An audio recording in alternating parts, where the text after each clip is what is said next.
Hello and welcome to another BurkOn live stream, the second one. It's officially a series now. Right, this is a series of streams we want to do around topics that have to do with TTRPG, pen and paper conventions, and role-playing games in general. I am Frank, your host. I am the publisher at Motokosh Machinations and one of the organizers of BurkOn. And with me here today are Rebecca and Cara. Rebecca, tell us a bit about yourself. Hello. So my background was firstly in improv theatre and very much enjoying fantasy things. And when some years ago someone told me that TTRPGs existed and you could combine these two interests together, it blew my tiny little mind. And I immediately found some people, started running games, and have never looked back. For the past few years, I've been running a regular meetup in part of Frank's meetup group here in Berlin, where we run one-page games that are fully improvised and very silly. So I've spent quite a lot of time playing wonderful games with a bunch of strangers who I do not know. Cara. All right, so I'm Kara. What is my background? A far too long time ago, I responded to a random online advertisement while I was living in Japan for a person looking for additional D&D players because I had heard about it when I was in high school, but I was too cool for it when I was in high school. But I had loved fantasy things, nerdy things, had done theater, all the different things at that point. So it was time. And then I think that was actually even before D&D 4th edition, just to give perspective for that. And then when I moved to Berlin, it was just a hobby that I had on the table, and I fell deeply and hardly into it. And I've been a player and GM ever since. Cool. First off, I want to apologize if you see me looking around left to the right. It's not because it is because I'm distracted, but I have some notes here. I have some comments there and all sorts of things going on this screen. So, last stream, we talked a little bit about what it takes to GM at conventions and why it's not as hard as you might think. And today we want to have fun with strangers. Today we want to talk about having fun with strangers. I guess, in the context that you are probably being put together with people that you might not know at a convention. Right, there we go. That's all very wholesome. And to that end, we're going to talk about just a few tips, a few things that you can do to kind of do your part. And I wanted to kick things off with my first tip is turning up. Be there, yeah. Be there. Most important. I feel like we don't say it often enough, but of course things get in the way. This is normal, but then tell people, right? Tell the organizers, tell the GM, so that someone else can take your spot, because there are people who are waiting and people want to jump into the game. So, turning up, that's the greatest thing that you can do. It's like, I know some of these lists have like bring treats for the GM and stuff, but just you being there is treat enough in my book. Yeah, having run the meetup for the past few years, it did take some configuration to work out when I should get people to sign up so that they show up and things like this. And so, it's just really appreciated when, if something does happen, you just drop a little line, because we know stuff happens. There's no problem with life, or the problem is life. We accept it. But yeah, if you don't show up and nothing is said, it feels a bit. These are small groups, and someone else could probably have been there. Yeah. Like the great Douglas Adams said, life is what happens while you're making other plans. Yeah, exactly. So just let us know what life decided. All right. Who wants to go next with another tip? I had something to kick off with as well, perhaps to do with showing up, that maybe if you're here joining the stream thinking, oh, I'm going to a convention, I'm going to BurkOn perhaps for the first time. Maybe you're playing an RPG for the first time, you've heard about them, you've seen something on the internet, you've watched a stream, but you've never played one. And you're here thinking, okay, I'm going to watch this stream and I'm going to work out to be a good player. I'm going to be a good player, and then I'm allowed to be there. Don't worry. Just show up, have a nice time, and enjoy yourself. Everyone is there to just be sociable, Mhm. to have fun, and just really go with that mindset. Even if you're completely new, you are allowed to be there and you're allowed to have a good time. So I think if that's your situation, that's the main thing you should take away from this. Yeah. I'll tag on with that as well. And if you are new, either just completely to RPGs or to the system or to the game or to the table, or if you're having any kind of thing that is keeping you from like engaging, just kind of mention it. If you show up at the table and be like, right, I've never played the system before, can you guys help me? That's fantastic, because then the GM knows that they're going to have to guide you a little bit. And the players also know that if you're doing something that doesn't make sense to them, it's not because you're trying to role play some kind of weird, cool, alternative, edgy character. It just might be that you don't know what is the standard approach in that situation. They can help you out with that. And then in addition to this, it's just if you show up and you're just like, actually, today I don't want to talk about, I don't know, spiders. Just mention that. Just be like, yeah, today's no spider day, please. Thank you. Yeah, this leads me into one of my points, which was about safety tools, which is just don't hesitate to use them if they're there. If, especially at a convention, normally the GM will lead with some kind of, here are the sort of safety tools we're using if it comes around to a topic that you really don't want to engage with today or ever, then you normally have an X card or something like that. If they don't have any safety tools at the outside, feel free to ask about them, right? Yeah, I would also say from that kind of read the description of the game you're going to, like use kind of common sense as to what you feel is the type of experience you want. Hopefully all of the descriptions are quite well built out to say, is this going to be a silly fun game about goblins? Is this going to be a terrifying horror game about horror things? And pick something that really you think calls to you. I've certainly turned down invites to games before and things. I think, that's just not my cup of tea. That's not my kind of thing. And that's completely fine, because there are so many games and so much variety in this scene that you will find something that suits you. Yeah. I think that's also actually a good segue into one of my other tips, which is most convention games will have some kind of pre-gens probably, rather than making the characters there, just to save time, but also so that you can see the sort of characters that work for this kind of game. And I find that some people just grab a pre-gen at random, and that's probably perfectly fine. But the pre-gens generally give you like powers or the sort of capabilities that this character can do. And I would suggest look at those, not the numbers. No one cares about the numbers, especially not at a con game. But the powers, the capabilities, from those you can tell, is this the sort of thing I want to play right now? Is this the sort of thing I enjoy? If someone's got lots of powers that are about murdering goblins, for example, you might think, you know what? I'd rather be the sort of character who has tea with goblins. Go for another pre-gen. Yeah, I think that's a good point. Just get a vibe for them and then don't think too much. Just pick the first one that seems to call out to you. And as well, if you don't get the one that you want, you'll be fine. You can play it. Maybe you can twist the murdering goblins in a different way once you do get it. And I think that's one of the things as well. It's a con game. It's a single game. You're just having a fun time. If your character dies, who cares?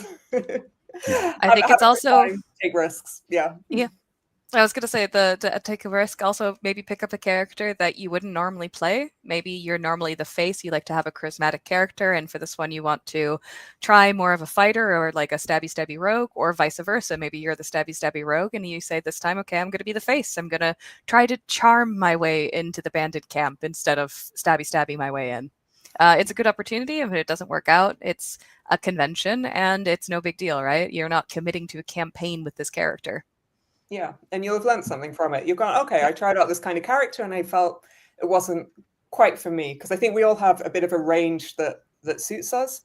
I tend to play characters that like kind of jump in quickly and do things, probably because I'm used to GMing so much. So I'm like, I should be doing something all the time. And as a GM, you're usually like, please stop looking for traps, just go through the door. Please just go through the door. And so my characters will do those things. And I think for my personality, if I play characters who are very stoic and silent and at the back, then I find that, I become a bit more tired and less engaged and things. So I think, but you can try it out at a con and see how it feels. And then you take that with you. Yeah. Yeah. I think as a player, one of the most important things that you can, or that you should really do, is just buy into the game and buy into the setting, the conceit of whatever it is that you're playing there. That's, of course, from GM's point of view, the pre-gens help already, but it's also up to you to just go with it. It might be a really, really flimsy excuse for your character to go on this particular adventure, but go with it. Yeah. Yeah. Because you're not there to be dragged on an adventure. You're going because you've chosen to get into an adventure. So take that call, go through the door, go into the cave. Yeah. Yeah. Yeah, and especially if it's a convention, the GM has condensed the story or written the story to be somewhat railroaded. So there's really like, you're probably going from A to B to C. There's not going to be this massive open world where you can go to 20 different locations, just because the prep work for that would be insane for the 3-hour game you're going to be playing with the other players. So if the GM is pointing and being like, hey, there's a door there that says go through this, maybe go through the door, maybe make a bit of a to-do about going through the door so it's a bit fun to interact with it, but just go through the door. Yeah, and if there's any reasons your character doesn't want to go through a door, say you've got a character that's scared of going underground in small spaces and you need to go into a dungeon, like, that's why it's exciting that you do that. That's your character's arc. That's your character overcoming something. Something is more important for that character than what they're scared of. That's why you do it. So go do the things. Yeah, this actually leads me on to another tip, because I've seen it where some players just talk about what they want to do directly to the GM. And my tip is talk to the other player, or in character rather, talk to the other characters. If you're not telling your party members that you're about to sneak over there and you're going to jump out from behind the rock, they can't react to that. They don't know about this. So I think that's always important to have the discussion as much as possible, if you're comfortable with doing it in character, or at least talking about whether that's third person, about, well, my character is going to do this, or whether you're talking in first person as your character, that's fine. But and this, you don't have to have age-old discussions about what your plan is. Just say, hey, folks, I'm going over there and I'm doing that. You ready? Yeah. And I guess that's a good point, actually, about the first person, third person characters, acting, voices. Don't worry about it, guys. If you're new to RPGs, just speak however comes naturally. If you're an amazing actor, yes, put up on the table and put on a voice, have a great time, do it. But don't feel any pressure to do that. And if naturally you start speaking in third person, that's completely fine. If you naturally start speaking first person, fine. Just talk. Yeah. To one up on that, though, I do find that it's really nice when players are going to show instead of telling. So you don't need to necessarily have this fantastic acting arc where you perfectly show what your character is doing through roleplay. But instead of just saying, okay, I take my bow out and I shoot this thing, you can add a little bit of flavor into it by saying, okay, I take the blow out dramatically, I mark where this person is, and just add a little bit more description into it. Or if you're trying to charm the barkeeper into telling you where it is, don't just, you can say, just go up to them and be like, okay, I'm going to try to charm the barkeeper and see what happens. Or you can, so go up to them and say, so, hey, barkeep, what are you up to today? What's the stitch? And then go into saying, okay, and now I'm going to charm him. So just add a little bit of extra stuff on top of it. You don't need to use the voices. You don't need to be perfect with it, but just make it a bit bigger instead of just saying, okay, I go here and I do this. Yeah. And if that's something that you feel a bit unsure about, just try it once. Just try to and once you've kind of popped through that, you'll find that suddenly it's a lot easier and you feel much more open about this. Yeah. Once you pop that cherry. Yeah. This actually leads me on to, because as you were describing that, Cara, I was thinking about how if you're used to playing like trad D&D stuff a lot, for example, I say trad, I mean 5th edition, by that, you will want to roll for absolutely everything. That's just how it's baked in. That's the system.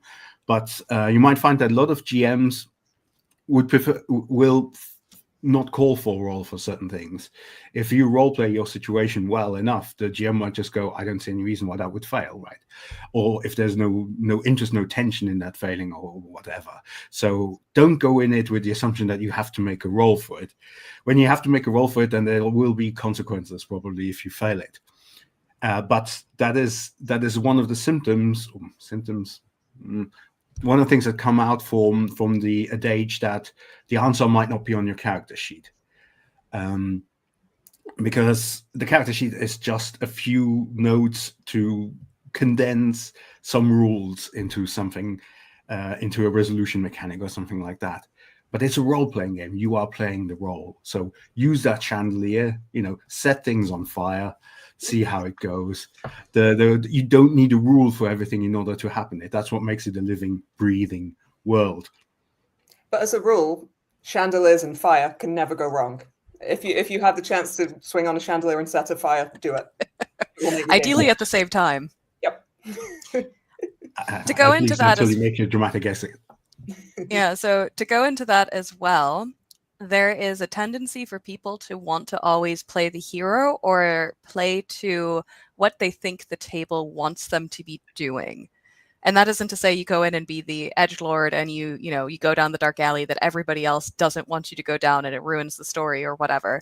But there's a concept of like play to lose, and that's not necessarily something you have to do in a game, but sometimes your character's flaws can make the story much, much more interesting. So if you have a character that loves collecting knives and there's a person walking by with a really nice knife and you go after that knife, then this can be an interesting way to get to the next part of the story, because it turns out the person with the really nice knife is the noble that is exactly who you're trying to find, and now you're in the dungeon, right? So that can be sometimes more interesting, but then it's also a little bit of read the table, read the room, to make sure you're not accidentally turning yourself into this contrarian that isn't playing with the group. Yeah, I think there's a big difference between playing the contrarian and creating action, creating situations. Because creating situations is interesting, is fun. But just being contrarian is against the sort of buying into the concept, buying into the conceit thing of it. Yeah. And if I can add on to this as well, there is also try to yes and your other players. So if one of the other people, the players, is there and be like, cool, like I want to go down this side road because I think I see something in the different distance. And if there's no reason really to say no to that, say, yeah, sure, let's go. Let's find out what's there. I'm curious myself to see what, lies beyond this last house, and then hype your other players up this way. Because it could be, most likely the GM will pick this up and then he'll plop something or she'll plop something just straight down there, and it'll be the next great part of the story. Yeah, for sure. I would highly recommend that. So that's what keeps things moving, keeps the energy going, and stops the GM from having to kind of herd cats a little bit when everyone's just says, oh no, I wanted to do that. I'm just gonna stay here. No, I'm gonna have another drink in the bar. It's take that energy and take the story forward. That actually leads right into, or it is roughly my biggest tip, my biggest advice for any player, and that's to support other people's character concepts. Yeah. Which is why it's important to listen when they're presenting themselves, because you don't know, you haven't read all the pre-gens at that point. But soon enough from the description, you get an idea what kind of character they are and what they want to do. Like, for example, if you're playing the sort of leader character, which they often are, you might be the military leader or whatever, that doesn't mean that you have to take up like 100% of the spotlight, nor that you should make all decisions. No, you are the person who goes like, you are the door person. You know things about doors. What do we do here? And so on and so forth. Or you have someone who's afraid of certain things. You can build into that, saying, hey, it's okay. I know you're afraid about this sort of things, but we can do this together. Or any number of other concepts, rather, again, than being a contrarian in that way, build the other people up, just like how I just said, and therefore getting into their concept. If someone's supposed to be the greatest wizard of all time, don't make fun of him in game or something like that. in most cases, but depends upon the concept or the wizard. Don't be afraid to have your character cower in front of a spell they cast away or something like that. That's really, really important. It makes a huge difference to a table. Yeah, just a really simple thing where you can, if you just know even what class they are, say, oh, it'd be great for you to do this. I think you'd be brilliant at doing this. Oh, could you do that? And just particularly if you notice someone at the table who's maybe a little finding it more difficult to find time to speak or bring up, or as you say, your character might be more of a leader. I've been playing in a game of 7th Sea recently where my character has kind of ended up captain of the ship, and the other player that we have is the ship's cook. And so it could be quite easy that it's just like my character going around like, I am captaining around. And I'm sure she'd love it. But, it's about also me finding reasons why the cook is out and with me and taking the main stage and doing his thing and making sure I step back and create the space for that. Yeah. The captain and cook, I think it's quite easy. It's like, well, I'm going on land now. Cook, come. What am I going to do on land? I said, well, I can't stride into exploration and battle on an empty stomach. Well, my character hates seafood, you see, so she really needs like good stews making up all the time. Yeah. I mean, the cook is probably the best with the knife as well, so. He's quite handy. Yeah. Captain, what do I do? It's a zombie. Fillet him. What you said though there, Frank, did just remind me about something when you said don't make fun of the wizard, but that at the table you can you're there to have fun with each other, and if you bully other people's characters, it's like being bullied in real life. There are plenty of NPCs in the world. There are plenty of people like that you can steal things from and make fun of and all of this. But the other characters on the table, I think, particularly when these are people you don't know, I mean, it's different if they're friends you've known forever and you're going to see each other afterwards and you know how you are with each other and you can talk it out. But these are a bunch of strangers. So come in with your characters, like they know each other and they like each other. Let's go from there. And so support each other. If you need to steal something from people or that kind of thing, just do it from NPCs, be nice. Inter-party conflict can be really fun if you feel secure and safe with people and you understand their boundaries and you can talk about it and have debrief sessions afterwards. But if you're at a table at a convention with people that you have never met before, you just don't know what the boundaries are, and there's simply not enough time to suss this all out in a way that will ensure everybody feels safe. And we do have safety tools that can help you to do this, but if you come into a table and you come in hard, be like, okay, cool, I want to get into a fight and kill one of my fellow players because that's fun for me. It's not maybe the con is not the place or time to do this. Yeah. There are very specific games that have that as their conceit, but that's not the general gist here. Yeah. Absolutely. We were talking, or rather, Rebecca, you mentioned earlier about helping, like you spot that player who hasn't said much and you say, hey, what do you think? This is more your thing. And that's another thing that you can do along supporting their concept is also distributing the spotlight a little bit. Some people are naturally more outgoing than others, some are more extrovert. I mean, some are quite happy to just be listening, but some of them might just be waiting for an opportunity to say something. I don't want to talk over the loudest person. So if you notice that, you can easily go, hey, wait a minute, Captain, what about such and such? Let's get them to do it or something like that. So if everyone gets I'm guilty of this. I have so much fun at games. I just want to talk all the time, right? So I need to stop myself, and other people can stop me as well. Yeah. And sometimes it can be as simple as well, if you're the type of person who does immediately jump on things, maybe occasionally just wait a beat before you jump in and just see if that's enough space for someone else to get going with their idea instead. Yeah. And adding on to this, please try not to interrupt the GM, especially when they're giving you details of the scenario or what's going on or anything like that. If you jump in too soon, the GM is not going to be able to say everything that they need to say to set the stage. And And I think this is probably one of the things I've experienced at a con probably the most is just people get really excited and they want to go ahead and they know there's a short amount of time. And so you get cut off. And if it happens 10 times in a game, it becomes really frustrating. Feel free to add clarifying questions, though. If you really, you don't need to sit there and think, oh, is that, wait, I thought we were on an island. Are we underwater? Did I mishear that? Yeah, but sometimes the GM will pause dramatically for effect, and then this goes in. And this is something it was mentioned in our last live stream as well.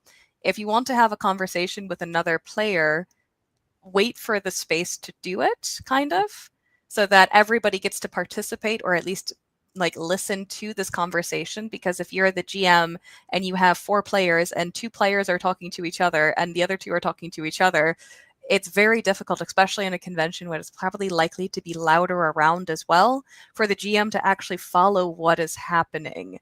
So it can become difficult to not maintain control of the game necessarily, but to follow and make the game fun. So try to be as inclusive as possible in the situations.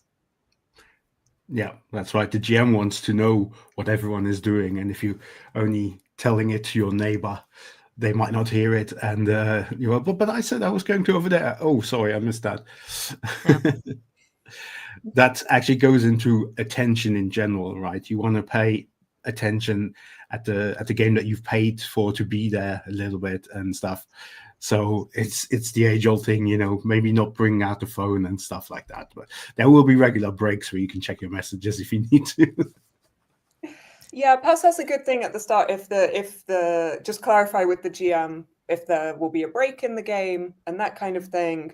They probably will bring that up, but just if they don't, maybe that's a nice thing to ask then. If you do have any concerns, if you need to check on childcare or something like that, you know that there's going to be a break in another hour or half an hour, and then it's not on your mind so much.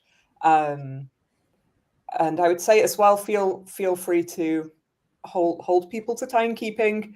I guess this is more a tip for GMs, which is if you say it takes a certain amount of time, keep your game to that time, because otherwise I think it's just disrespectful. But feel free to call that out. And if it is going over and you say, look, I can't, like, feel free. It's your day, it's your time. So.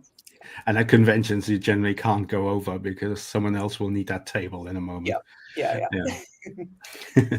Yeah, but that was my big tip, is just be respectful both to the GM, to the other players, to the time.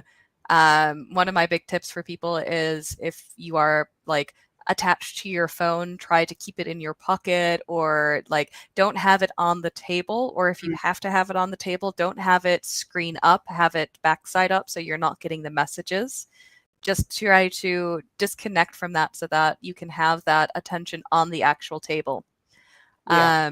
And then also a part of being respectful is able to communicate what you need in any given moment. So if you really need to use the bathroom, and you're supposed to have a break in 10 minutes, just say at that time, being like, hey, can we take this break 10 minutes early? I really need to go to the bathroom.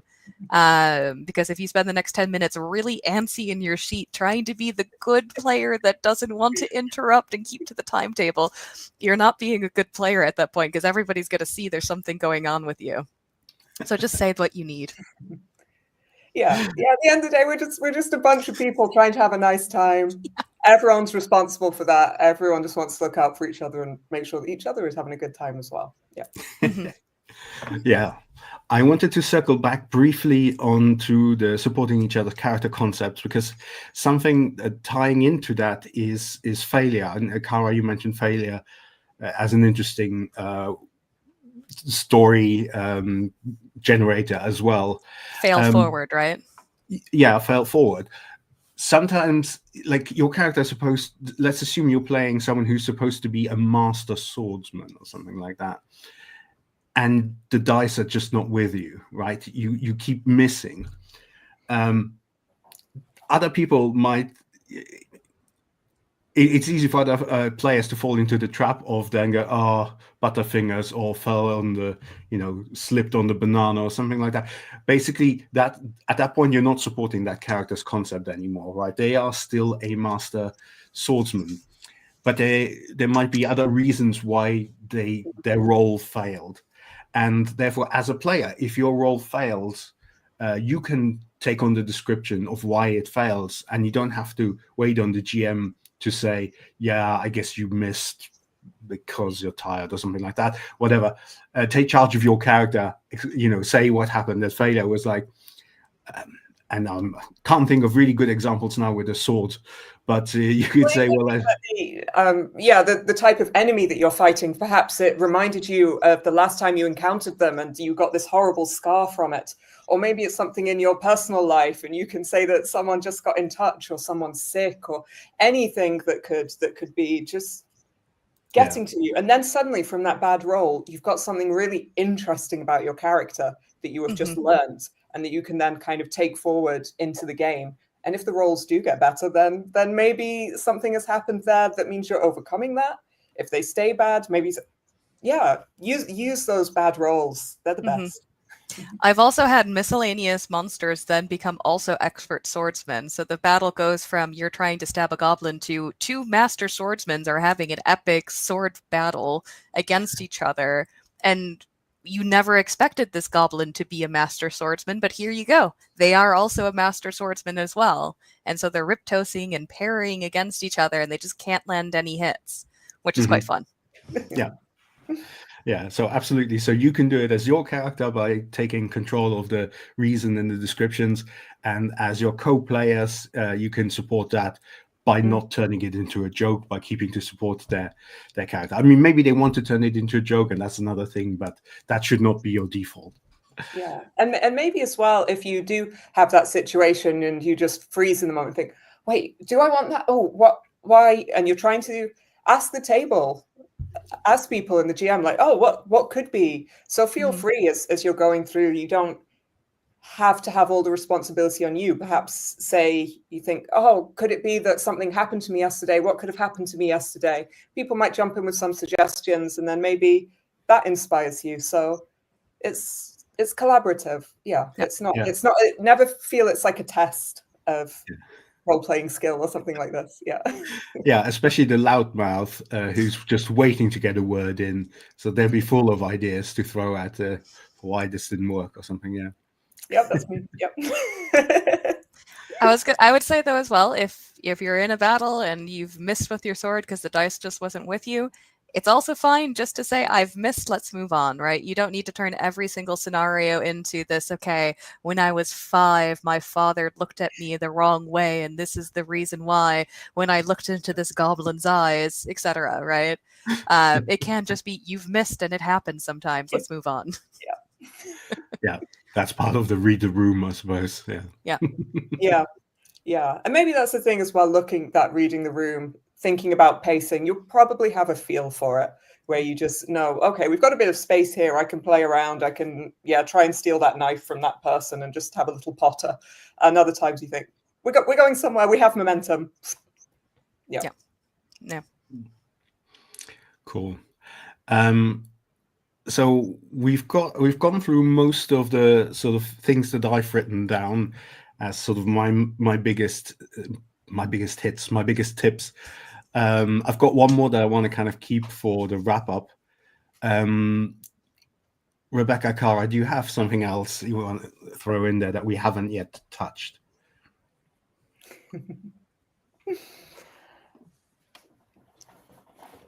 Not to put I'm having to think of what we've already talked about actually here, because we've covered a lot. So for me, it's really be respectful. So try to stay engaged with the table, but also voice what you need or what is fun for you at that time. I think that's also good. If you're also like 20 minutes into the game and you're really not feeling it, there's something not working. It's also better to start at that moment to be like, hey guys, this isn't working for me. If you know exactly what it is, you can say it. And say, okay, I don't know, like we're having overly flowery descriptions when I feel like we should be moving the plot along. Can we balance this in a different way? And I would also say, and this is probably radical at a convention as well, but like if you sit down on the table and 20, 30 minutes in, you're just like, this is absolutely not for me. I'm not having fun. This is not what I want to do for the next 3.5 hours. Just let everybody know and probably leave. You don't have to force yourself to play if it's not your thing. You can always fake violent diarrhea or explosive self-combustion, right? I mean, if you have to be British about it, you could do that. Or you could just be straightforward and say, hey, sorry, everybody, this is not my game. It's not working for me. It has nothing to do with you. It's just not my thing. And then you can leave. Okay.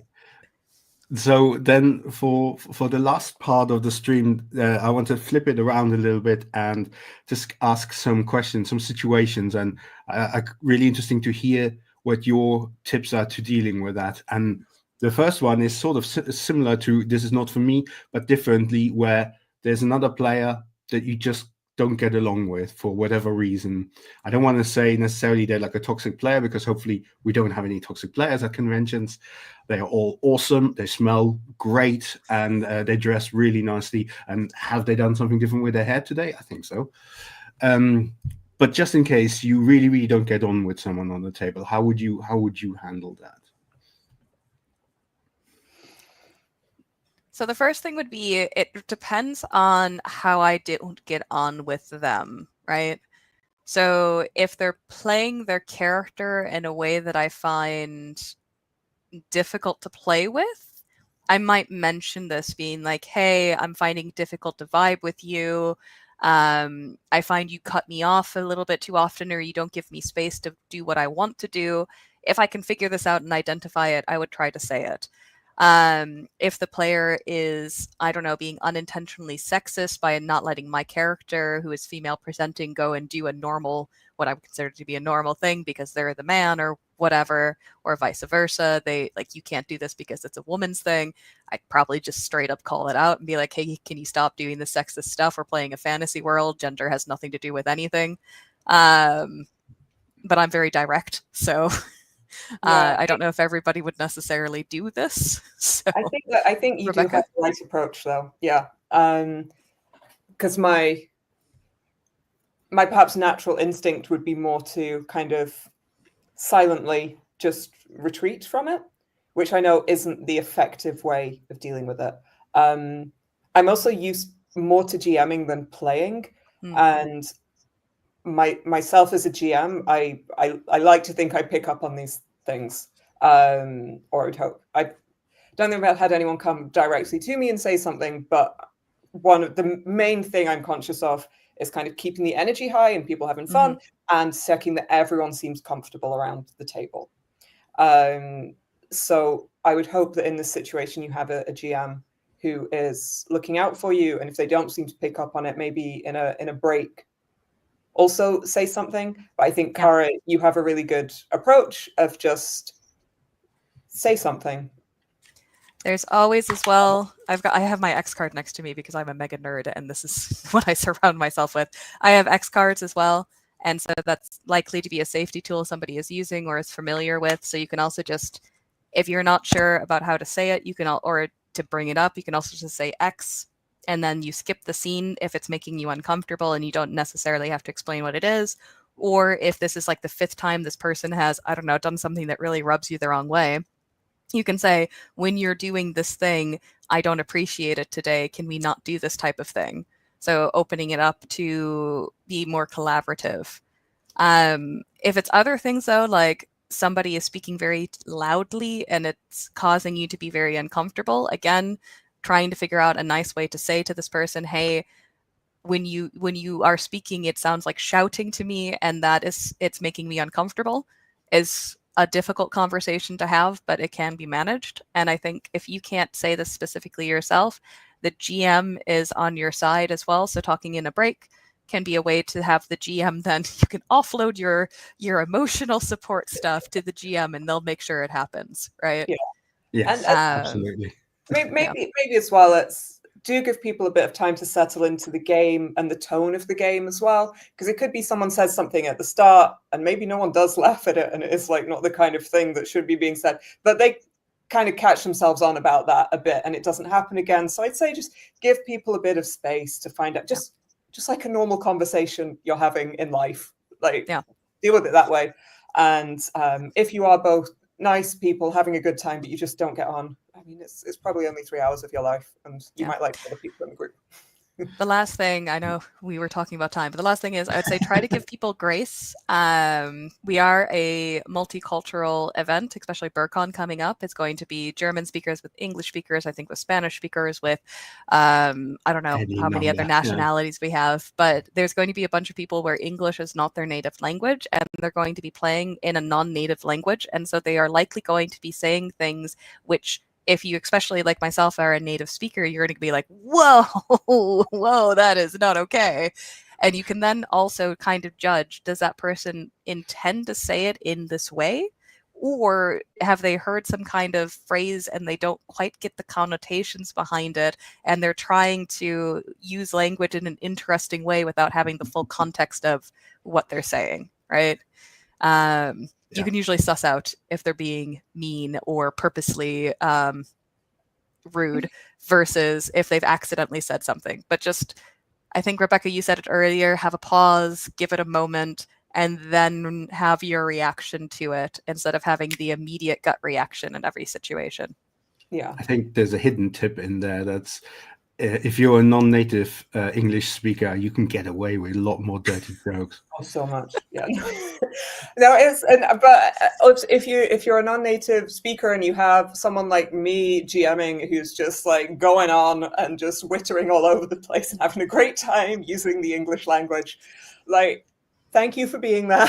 Thank you for putting up with people like me. Feel free to ask for clarifications. If you don't know quite what's going on, do that, because my German's not the worst, but it's certainly not the best. So if the tables were flipped, I'd be hanging on by my fingernails. So, like, well done for being there. You're welcome at the table. This reminds me actually real quick, and then I get back to the question about another tip, and that is because we talked just now about asking questions out of character, but also in character. No, for your character, asking questions about the world is really interesting. For example, you're in a kitchen, right? And the GM has described in 1 or 2 sentences what the kitchen looks like. But say for your cunning plan, you need a turnip and a saucepan. But the GM hasn't mentioned those things. Just ask, hey, I'm looking around. We're in a kitchen. Are there any vegetables lying around? There must be saucepans and stuff like that. And GM will likely go, yeah, of course. And you can use that in any situation. Just ask more questions. If you want something for your character, ask for it. Just say, I could really do with something like this. Looking around for something like this. Yeah. Cool. Just really, we're running out soon, but I have one more question. It's kind of a double barrel question. What do you as a player do if the GM doesn't either hasn't got a good grip on the rules, or sorry about that, or consistently gets a rule? Yeah. I wanted to go the whole hog there. Or consistently gets a rule wrong. Let's do the whole show. Yeah, there we go. Yes. I think it won't work with my blur. But... Anyway, sorry. Let me go back. Let me re-ask it. Let's say your GM constantly gets rules wrong or a rule wrong and rubs you up the wrong way because you're really into that game and those rules. Well, how do you deal with that as a player? Or conversely, if your GM is a bit shit, it can happen. Maybe they're a bit boring. You find them boring, or just how do you deal with that? As a GM who never reads the rules, I would say suck it up. That's how we play the game today, all right? I +1 to that, honestly. Yeah. The GM rules are the rules of the table, even if the actual rules are different, with the very small exception of if the way the GM is ruling completely ruins the balance or something of the game. I was playing one game where I was actually mixing 2 rule sets together and I had both of them wrong. So eventually, like 20, 30 minutes into it, somebody was like, I think the rule set is actually like X, Y, and Z for how you count the dice. And I was like, oh yeah, no, actually you're right. Cool. Like, let's do it this way. So it was a nice situation. But generally, like if it's, I don't know, I think D&D 5 doesn't actually have flanking, but the DM's like, cool, flanking rules apply. Flanking rules apply, and the DM has ruled it so.